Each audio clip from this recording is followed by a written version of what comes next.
Peace and blessings, everyone. I love you all as well. Don't get nervous because you hear the word reverend in front of my name. I'm not religious. As a matter of fact, religious people are trying not to go to hell. Spiritual people have already been there. and so we're keenly aware that there is a divine presence that's never an absence, that it is our very life and being, that we're emanations of it, and that it's seeking to become conscious of us, as each and every one of us. Look around the room for a moment and see all the people that you've fallen in love with during these 5 days of transformation and celebration. Just release a dynamic prayer for all of these beings, that they may wake up to their extraordinariness, that their magnificence, and realize, of course, as the law says, that you only get to keep what you give away. So as you are indeed casting prayer on all of these individuals, it's getting on you first. Now, localize it just a little bit and look at someone sitting right next to you. And look at that being and say, oh my God. Out of 7.5 billion people, I get to sit next to you. And we've got something to say to each other. Now say this, you are extraordinary. There are gifts within you. There's dynamic love within you. There's infinite intelligence within you. And you have come to set it free. To make a mighty difference on this planet. Let's do this.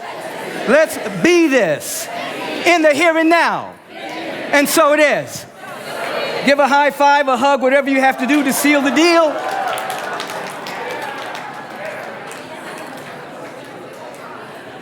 And be keenly aware, as you already know from the beginning of our time together on Wednesday or whenever that day was, that you've been co-creating a field of love and beauty and intelligence, a field that is real as electromagnetism or gravity, a field of love and beauty and intelligence that's becoming active in you more and more and more and more, that's pulling you out of the world of lack and limitation, scarcity, not enoughness, impossibility thinking, racism, bigotry, homophobia. That world, you are pulled out of that world. And the conversations that you are having is beginning to create, and for many of you is already magnifying the world that you're already living in. All of you know by now that there is a difference between the world and the planet. The world is a synergetic network of conversations, beliefs, perceptions, attitude, experiences that create a world. And the planet is, of course, Gaia. It's a 3/4 water. It's alive. It's vibrating. Its energy is becoming more and more awake and more alive every minute that we're here. And so there's a difference between the planet and the world. Two people can stand on the same place on the planet, but be in two different worlds based on their inner perceptions, their beliefs, their attitude, and their opinions. So you have created a field in which you are inviting yourselves to be in a world of possibility, to be in a world of intelligence, to be in a world of inspiration, to be in a world where the activation of your gifts, talents, and capacities becomes so vibrationally real to you that all that you see are open doors and possibilities, that all that you see are your assignments for downloading the world that most people can't see and anchoring it in time and space through your conversation, through your word, through your actions, through your deeds, and through your attitude. You're coming to an awareness, as you have heard the speakers speak this particular week. You have come to an awareness that there is a difference between consciousness and content. We throw the word consciousness around all of the time, but sometimes we need to just break it down. And there is a difference between consciousness and the content of your consciousness. Just as there is a difference between the ocean and the pollution in the ocean. They are not the same thing. Your consciousness, your awareness, you as an avenue of awareness is not the same as the content that is flowing through. The beliefs, the experiences, your perception of your past experiences, that's content. But your consciousness is your absolute awareness, that God consciousness, that love consciousness, that peace consciousness. You are becoming aware that you are aware. And because of this week and the extraordinary work that you're doing upon yourselves, you're learning to separate yourself from content as identity and step into an ever-expanding awareness where you have choice to begin to identify yourself with that nominal awareness, with that which is beyond phenomena, that which has never been born, that which will never die, that which is your real life, which is extraordinary, which is light and love and luminosity. And the moment that you begin to disidentify yourself with the historical self, with the content, in that instant, you become available to rich inspiration. No longer mentation, no longer the regurgitation and the rehashing of the thoughts that are emerging from your historical self that has created a construct, a world of safety, a world of convenience, a world of comfort zone, compulsive behaviors, defense mechanisms, and that will keep you safe within the construct that the historical self is creating. Are you following what I'm saying? Am I speaking too fast? All right. And so in that instant, when you begin to disassociate yourself or have aha moments, insights into your ever-expanding awareness of your oneness with love and beauty and intelligence, this moment of choice is a function of expanded awareness. Everything else is reaction within the construct. In that moment, you begin to break free. You begin to see that you have been indoctrinated by the world of appearances, the nefarious and malicious hypnotism from mass media about the world that you live in, and you have been reacting to that particular world. Many people live in that world. It's the world of appearances.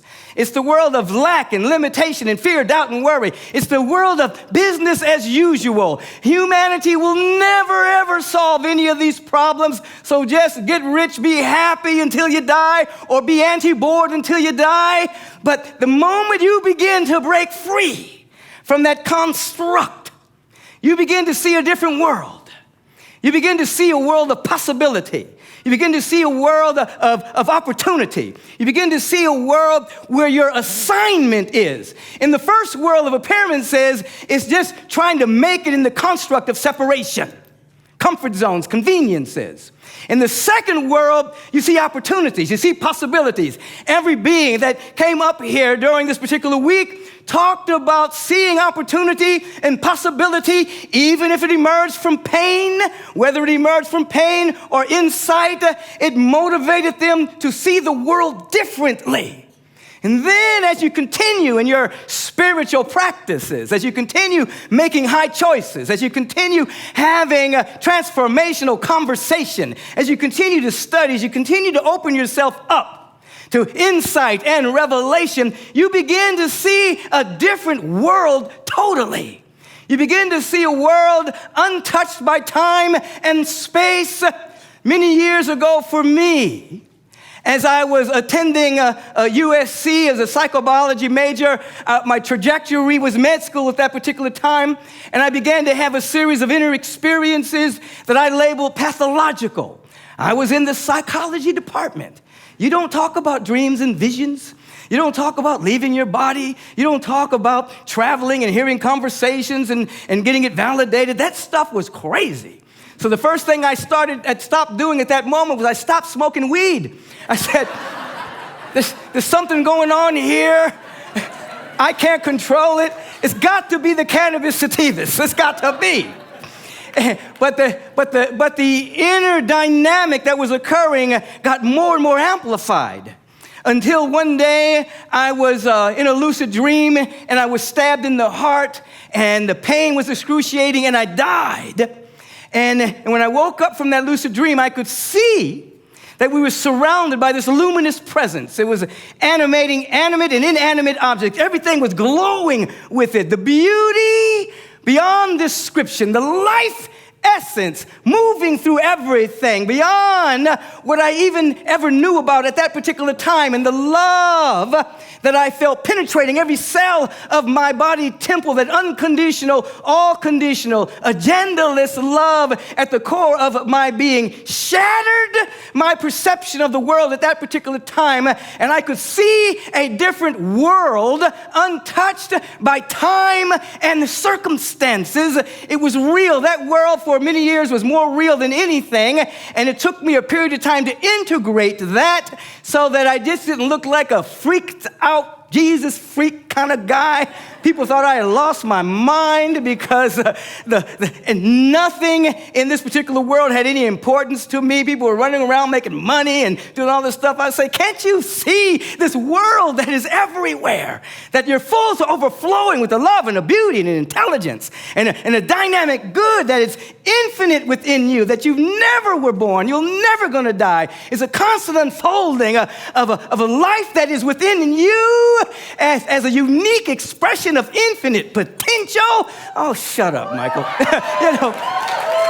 I could see it. And so that first world is the parents' world.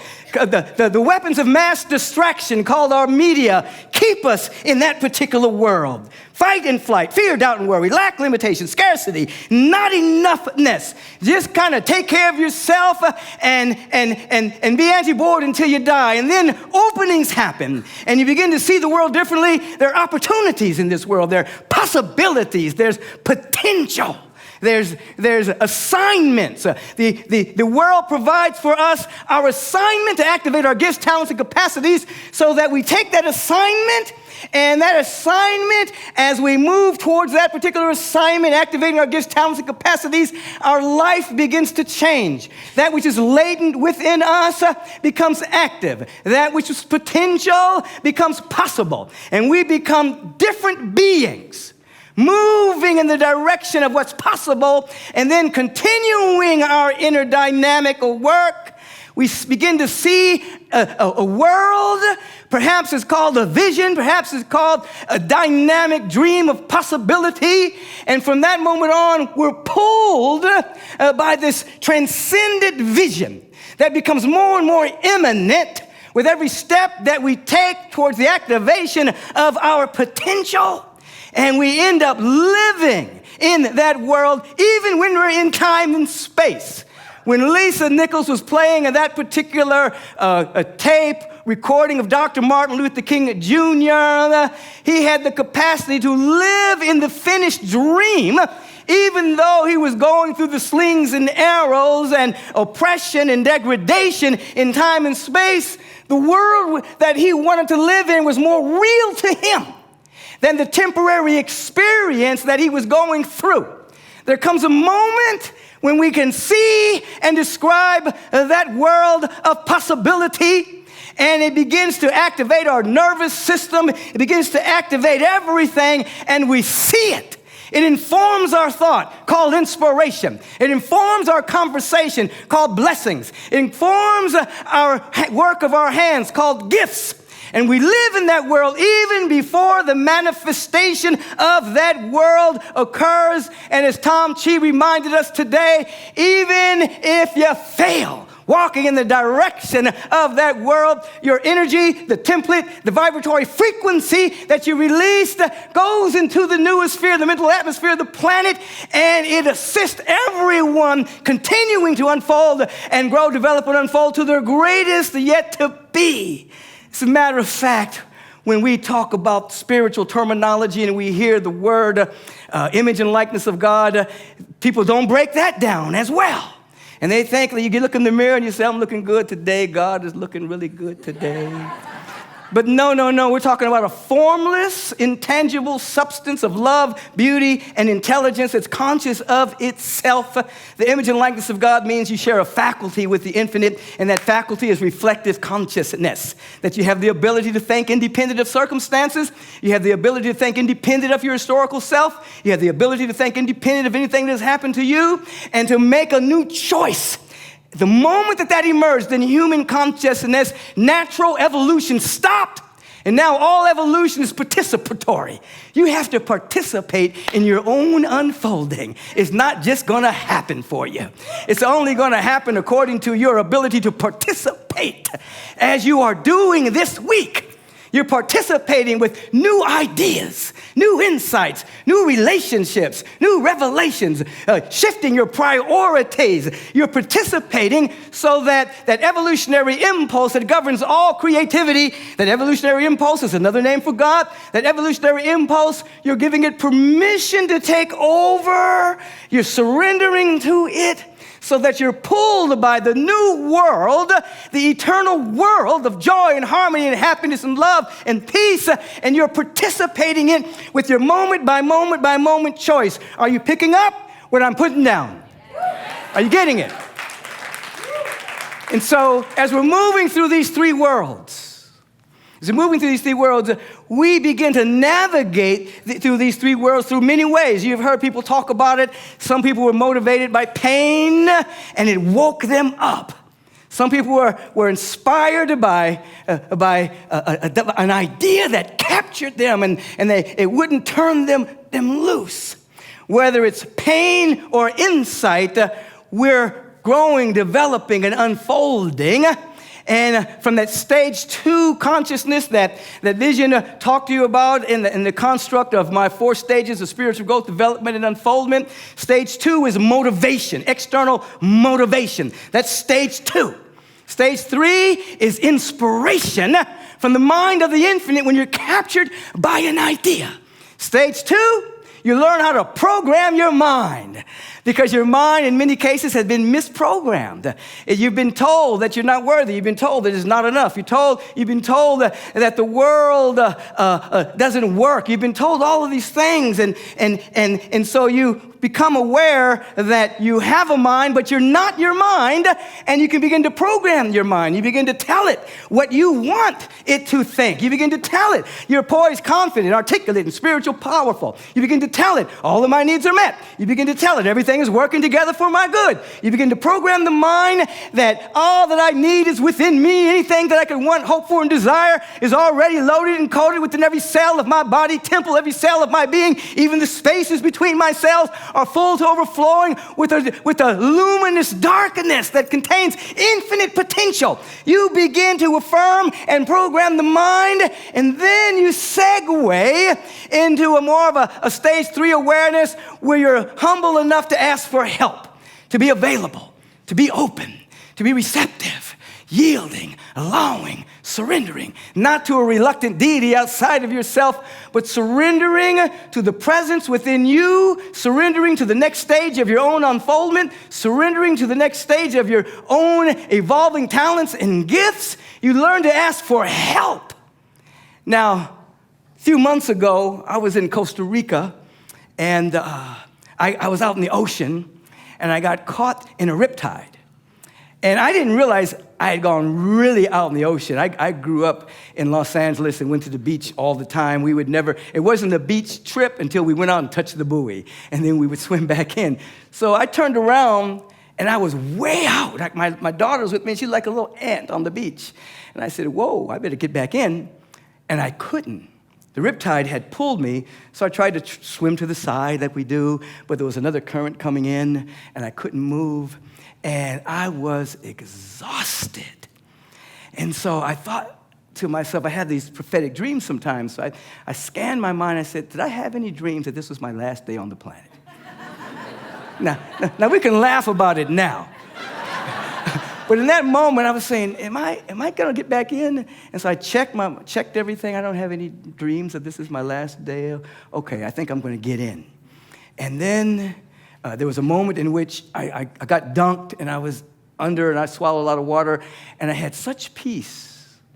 I said, well, if this is it, this is really cool, you know. But no, this is not. I'm not doing this. So I programmed my mind. I said, regardless of how tired the body gets, keep on swimming in. Regardless of how tired the body gets, do not pay attention to the body. Keep on swimming. And then what came out of my mouth was, help. I need help here. I didn't say it consciously, it just came out, help. I need help. Now, there was no one on the beach but my daughter. There was no one coming for help physically. I said, help, I need help here. And there was a quiet that happened, and then this small wave came and gave me a little momentum.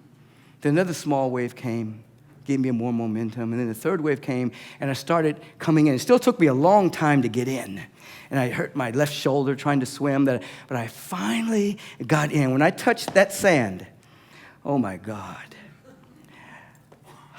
Thank you, God, thank you, whatever name you want to be called. But I finally got in, and it took me a long time to recover. But I came back home, and I was telling a friend of mine who's a medium. I was telling him about this experience. I said, I was in Costa Rica, and this thing happened, and I said, and then she started looking, and she said, can I look? I said, yeah, go ahead and look. She said, you asked for help out loud. I said, yes. She said, when you asked for help, at that moment, an archangel swooped down and ruffled the water 3 times for you to get in. I said, that's exactly what happened. And it reminded me, one, of humility that asked for help. It also reminded me that on an ancestral realm, on a shamanic realm, no one can interfere unless you ask for help. And so, on one level, you program your mind so that it is fit for success and well-being. It is fit for progress and unfoldment and evolution. You program it. On the other level, you open yourself up and you ask for help. You become available.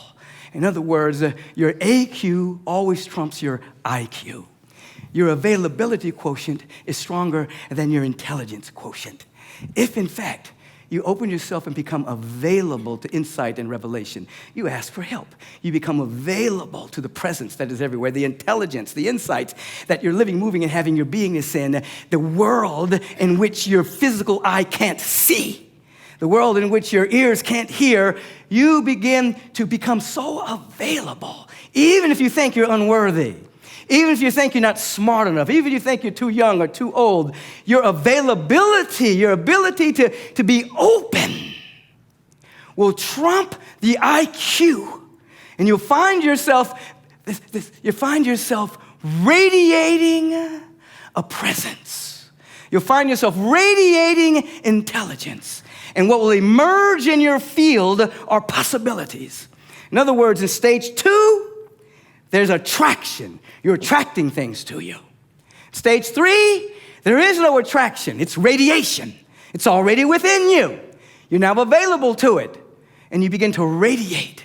And since we live in a field of infinite potential, when that inner condition becomes right, the potential rises. It's emerging. The gifts emerge. The possibilities emerge. There's no cause and effect at this level. Everything already exists in the field of infinite potential. And now you've become the right being through your availability, and that which is already here emerges via your radiation. Are you picking up what I'm putting down here? Yes. You catching this? And so in stage 2, you have mind power. Sometimes that turns to willfulness. Stage 3, you have willingness. Where there's willfulness, there's a wall.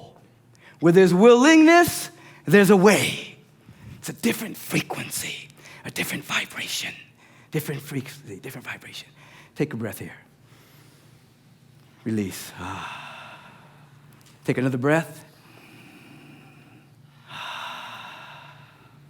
And so here you go. Continue to feel this. Continue to feel this. You have content. You identify with your content. You begin to identify primarily as a historical being. You identify with your expanded awareness through affirmative prayer, meditation, life visioning, yoga, whatever technology you're using. You begin to identify with the light and the luminosity of your being. You do not put down your human incarnation. You do not put down the historical being. That is your lamp shade, but it is not the light. We get to celebrate our lamp shades. We're black, we're white, we're straight, we're gay, we're bi, we're trans, whatever we are, we get to celebrate the lamp shades. But that's not our primary identity. That's the shade. The primary identity is a historical being that never had a birth, that's radiating and glowing through the lamp shade. And here's what happens as you incrementally have insights into that awareness. You become impervious to the laws that have been set in motion by the lamp's shade. In other words, every temporary identity has its own mental laws and stereotypes and glass ceilings and things as to how people think about you based on the color of your skin or your gender. They have their own mental laws. When you begin to identify with insight and revelation, you can't pretend your way there. You begin to identify with your ahistorical self. You transcend those temporary mental laws. And you begin to evoke a law of love and beauty and resurrection and renewal and transcendence. It starts to take over your existence. And you begin to realize that for so long, you have not been in touch with reality. You've only been in touch with your thoughts about reality. Two different constructs. I'll give you two examples. One, when I was attending Morehouse College before I went to SC, we used to do a practical joke. I don't know why we called it practical. But we would take a book of matches, light a match, blow it out, and then we'd go touch somebody really fast with a cold match. They thought they were being touched with a hot match, and they would form a heat blister. And they'd be all upset and say, no, you did that.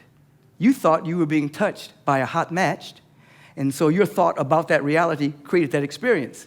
Follow me. And we'd have a crowd. And then they would do it to somebody. And at the end of the day, people's coming to an awareness that their thinking was producing the heat, producing the blister, but it wasn't a match. Now, a few years ago, I was coming home from a conference. It was a conference that we had put on, a Season for Nonviolence conference under the aegis of the Association for Global New Thought. Matter of fact, that was the last time I saw Yolanda King, the eldest daughter of Martin Luther King Jr. alive. She was a member of my congregation. And on the way to the airport, I got into the airport uncustomarily early, because I always have drama around airports. I always stay where I am too long because I love where I am. I gotta go, okay. And so I got there uncustomarily early, but I noticed I didn't have any names on my baggage. So I reached behind the bin there to get some baggage tags, and I was writing, and I looked up, and I saw this police officer looking at me. He was staring at me. And so I tried to ignore him. And you know what happens when you ignore somebody? You're engaged with them. So I'm trying not to pay attention to this police officer. I get down on my knees, I'm writing my name on the bag, putting it on the baggage. He gets on his walkie-talkie, and then there are two police officers standing there. So my historical self is thinking, did I do something wrong going behind there? I haven't done anything. Why is he staring at me? So I tried to ignore them both. So I get down on my knees, I'm writing, and I can feel them coming up behind me. And he says, "Sir?" I said, "Yes." He said, "Me and my wife drew a line in the sand ever since we saw you in the secret. And we were staring at you because we wanted to make sure that was you. Because you changed our lives so much. So I called my friend over here because I wanted to introduce him to you. Because ever since we saw you, we followed your work, we Googled you, we went on all this stuff, and we started taking your classes. And I'm leaving this job in August because I'm going to go for my bliss now. And my wife is taking all these women classes, and we just wanted to hug you." And so I'm standing in front of the airport hugging these two, which I thought were police officers. I'm hugging these two peace officers. And we're just hanging out at the airport, just hugging and exchanging numbers and going through this. But the point is, I had an experience of my thought about reality. Now, let's expand that for a moment. Let's say I was really nervous and upset, and cortisol started running through my body, and my hemispheres stopped talking to each other, and my immune system started to become squished, and I speeded up my blood pressure, and my aging started to increase. All of that would have been created by my thought about reality. Had nothing to do with what was real. What was real is two men were in love with me and wanted a hug. And the historical self who had had different relationships with police officers.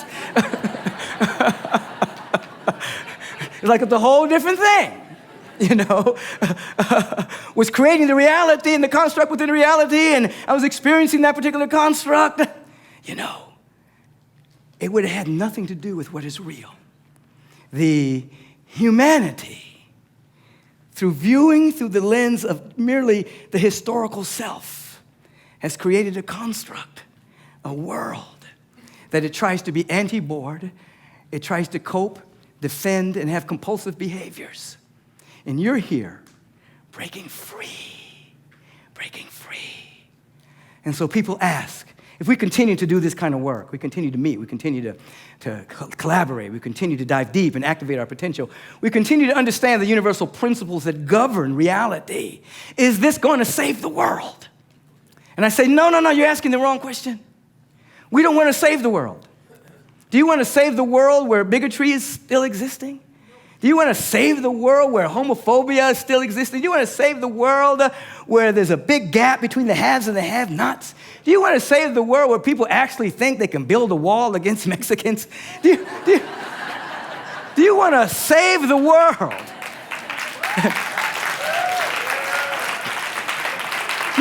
Do you want to save the world in which we're eating depleted, neutered food? And you want to save the world in which we're polluting our environment and the oceans? Do you want to save the world in which there's mass incarceration? Do you want to save the world in which our taxpayer dollars is going to build more and more and more and more weapons while the other weapons are sold on the black market to fuel other wars on the planet for somebody's profit? Do you want to save that world?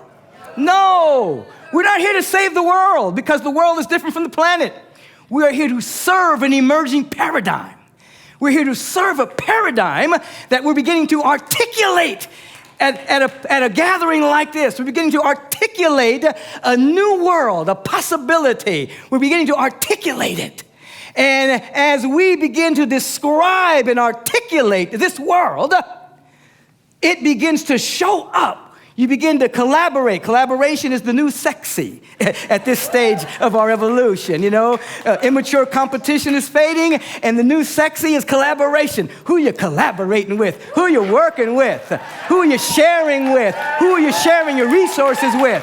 It becomes the new sexy. So we're not here to save the world. We're here to serve that which was previously invisible, articulate it, until we become the instruments of its visibility. You begin to ask yourself, am I representing with my thought, my word, and my deeds this world that I'm beginning to see?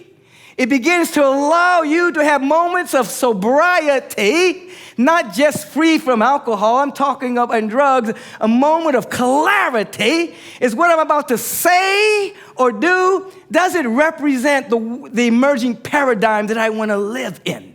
It becomes a dimension of our practice so that we ultimately anchor. And then we begin to, as we've talked about here at this conference. The last time I was with Tom Chi, we were at a Success 3.0 conference in Denver 2 years ago around Halloween. And he came with his big brain, as he always does, and wowed everybody. And I had the privilege of closing the conference with a description of what Success 3.0 meant. And I said, and this is so fitting for us here, I said, success 1.0 is I get rich. 1.0, I'm getting rich by any means necessary. I'm going to be rich. I'm going to have all of my needs met. Success 2.0 is I get rich and I become a philanthropist. I'm going to get rich, and when I get rich, I'm going to give. When I get rich, I'm going to share. When I get rich, I'm going to support things I believe in. Success 3.0 is in my business model is my give back. In my business model, as I am developing my business, already built within that particular model is my give back, where I'm supporting the emerging paradigm so that my business is fueling and funding the world I want to live in. You guys are 3.0 success moguls. That's where you're living. That's your dynamic. You're not just trying to get rich. You're not going to wait till you get rich to do something good on the planet. It becomes a part of your DNA. And it comes from the fabric of your being when you have a realization, as was already said, the fulfillment, it's about fulfillment, not fulfillment. It's not about fulfillment, it's about fulfillment. And that comes with an awareness that, I was thinking, as Tom T was talking about the galaxies and the universes and everything, I remember this story about this little girl who was in a science module in her class. And the teacher asked the students, what is the universe? And she said, the universe is one big orgasm. She wanted to say organism. But she said, it's one big orgasm. And the teacher said, that gives a new meaning to the Big Bang Theory. But here's the deal. The proverbial Big Bang, from this infinite void of infinite possibility, the luminous darkness that is the cosmos with a K, that undifferentiated wholeness of life and love and beauty and intelligence that birthed cosmos and universe and galaxies and trillions of galaxies within every universe. That did not come because we're worshiping or celebrating a lonely God. It wasn't, God is lonely, so I'm going to produce some people and some universes so I'm not lonely. No! It was out of a moment of celebration. It was an orgasm. It was a moment of total celebration, total fulfillment, bursting into expression. You are here to localize a cosmic celebration. You are here. You've been dancing and celebrating since the time you got here. You have been hugging and embracing since the time you got here. You are localizing a cosmic celebration with the awareness that you're already fulfilled. Everything you can want, hope for, and desire is within you, and that you're setting it free. And so your moment-by-moment celebration, your moment-by-moment claiming that your need is met, your moment-by-moment coming out of the construct created by your historical self, fear, doubt, worry, lack, limitation, not enoughness, your moment-by-moment insight and revelation, satori, your moment-by-moment giving, your moment-by-moment walking in the direction of your vision. And a vision is allowing a dynamic celebration to take place. Now, I want you to do something for a moment. I want you to close your eyes for a moment, and I want you to consider when the surface mind is running amok, when the surface mind is, from the historical self, is having sway. What does it say that you're missing in your life? Now we know from a quantum level, from a spiritual level, there's nothing missing in you at all. You're not looking for anything to complete you outside of yourself. On a spiritual level, this is so. You know that everything you can want, hope for, and desire is within you. You know inside there's a fulfillment. You may not know it all the time. Maybe this particular entry into A-Fest is activating that within you, but there are times when the surface mind says, I wish I had more, fill in the blank. More money, more prosperity, more peace of mind, more health, more love in my life. Whatever it is that appears to be lacking, just be aware of that, what that surface mind is saying.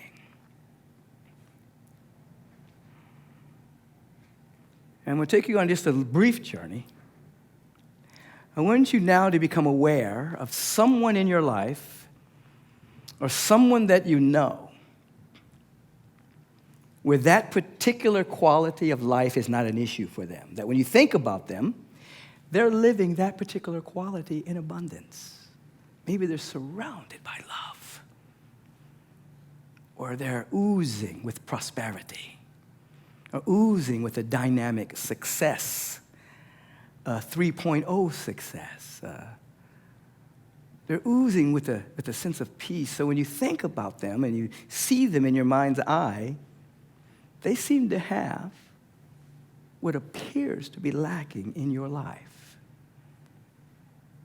The first thing I want you to do is to be aware that you can only see that in them if it's in you. Even if it's in incipiency, an embryonic state. In order for you to see it, it has to be somewhere within you, and you are projecting it on them. So right now, take a deep breath. Release the sound of ah. And embrace the dynamic possibility that that which you're looking at, you're looking with. That which you're looking at, you're looking with the quality. Next step, as you see them, I want you to begin to celebrate the good that's in their life. You're going to transcend the egoic perception of, if there's good over there, or if success has happened over there, or if beauty has happened over there, or love has happened over there, the ego might say, well, there's less of it for me. That's a thought inside the construct of separation, a thought about reality that's not true. That which is real is infinite. You are a unique being in a field of infinitude with a mandate to reflect and to reveal the cosmos in a way that has never happened before, because no one can be you.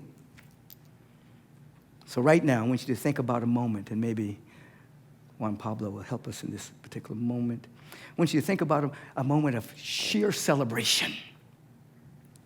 A moment in which you were caught up in the rapture of celebrating. And I want you right now, as you're thinking about that being that appears to have something that you don't have, I want you to celebrate their good fortune as if it's your own. Stomp, scream, shout right now. Just enter into the vibration of celebration. Let go. Let go. Let go. Feel the celebration. You can stand up. You can stand up at this moment. Now here's what you're doing. You're thinking about the being that appears to have more than you, that appears to be reeking with the dynamic quality of good that you don't have. Celebrate them. Scream. Somebody scream up in here. Somebody shout up in here. Let your body feel it. Let your body feel it.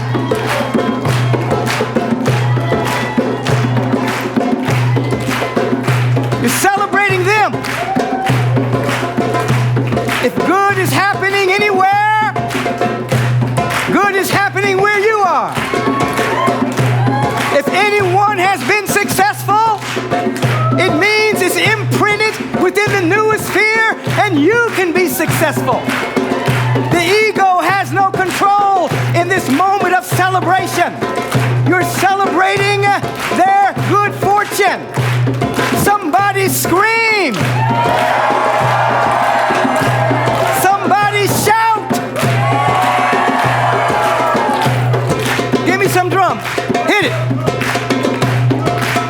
Let your body do what it wants to do. You're in the frequency of celebration.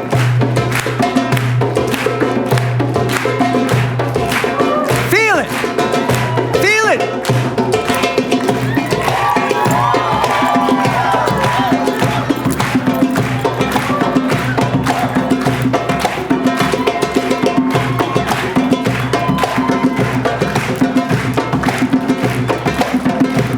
Somebody scream!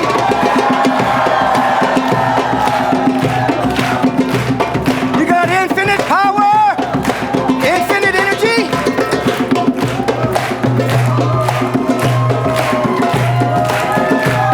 Okay, bring it down, bring it down. Now I want you to feel a moment in your life in which that particular quality was not an issue for you. Before experience and your interpretation of the experience came. And you began to think, I'm not worthy. You began to think, I'm not enough, or I don't have enough. You began to think, the good is happening over there, therefore it can't happen over here. Before all of that. And if you can't think of a moment, re-engineer your imagination. So you imagine what it feels like to have that quality in abundance. First, you remember it. If the memory isn't there, you imagine it. You got it? Now take a breath. Release the sound of ah. I'm going to ask you to take a breath in a second, and I'm going to ask you to take a breath, and you're going to hold it for a couple of seconds. When you hear the clap of my hand, you're going to magnify that feeling times 10. Take a breath, hold, magnify. Ah. You're activating the mystic chord of memory. When you had all of your needs met on every level, so that you're living from a sense of fulfillment, not fulfillment. A sense of giving, sense of generosity. The world does not have anything for you. You have everything for the world. You have come bearing gifts, talents, and capacities. The world doesn't have anything for you. You have everything for the world, and because of your uniqueness, this infinite intelligence never repeats itself, never does a do-over, never makes a mistake. So you, as an expression of infinitude, have a mandate to be you. You're beautiful. That means be the full you. Be the full you. Beautiful. Be the full you. Beautiful. Be the full you. Now feel into your memory, or re-engineered. Feel that quality is right there within you, what you have to give to the world. It's not lacking in you. It's real. Now, let's amp up the celebration. Celebrate that you've got it. Celebrate that it's within you. Celebrate that the entire universe is on your side, seeking to become conscious of itself as your life. It's friendly. It wants you to be you because only you can be you. Celebrate that everything you can want and hope for and desire, you've already got it, and you're not trying to get it, you're trying to let it. You're trying to allow it. You're trying to yield to it. You're seeking to surrender to it. You're open. Somebody scream. Let the celebration continue. You're celebrating yourself now that you got it, and you got it to give it. You only get to keep what you give away. Somebody scream. Move that body, move that body, move that body, move that body.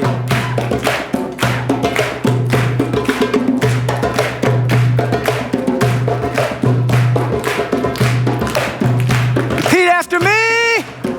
All my needs are met. All my needs are met. All my needs are met. I've got so much to give. I've got so much life to live. I've got so much to give. I've got so much to give. I've got love to give. I've got peace to share. I've got joy to share. I've got intelligence to circulate. I've got gifts to give.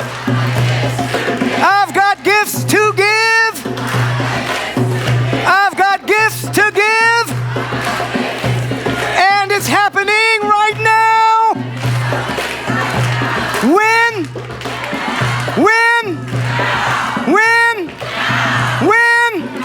somebody scream. Roll.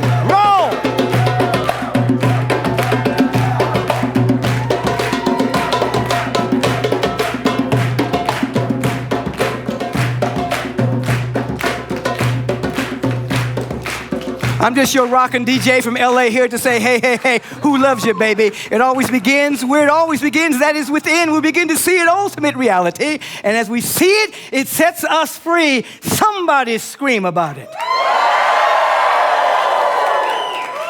Take a deep breath, release, and be aware that as you continue consciously on your journey, you bump into amnesia and deja vu happening at the same time. You begin to forget your historical self as your real identity, but you feel like you've been here before. It's a homecoming. You're not in the past, you're not in the future, and you're not in the present. The past, shame, blame, immature pride. Future, ambition, and fear. Present, Sometimes it's embarrassment and vanity. It can become an open door for the eternal now, a moment in which you are free. Those insights, freedom. Free to choose out of the construct. Your good is not in your comfort zone. Your good is not in the convenient zone. The good is outside of your present paradigm. Everything you're doing is about breaking free so that you're guided, you're available, you're open to help. Collaboration, you're open to help from the wisdom that's all around you. You're open to help. And you yield to it. Indeed, something wonderful is happening, and it's happening through you. Now, peace and blessings to you. Peace and blessings.